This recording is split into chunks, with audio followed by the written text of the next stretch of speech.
আর নাফস হলো সেটাই সে যেভাবে সাজিয়েছে, সেভাবে যেভাবে আপনি সাজাবেন ফা আলহামাহা সেটাই ঢেলে দেওয়া হবে তার মধ্যে।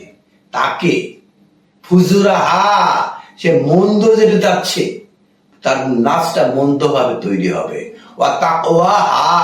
আর যদি সে বিশ্বস্ত চায়, সে সচেতনতা চায়, তাহলে যে আল্লাহ কনসাসনেস এটা সচেতনতা বৃদ্ধি পাবে।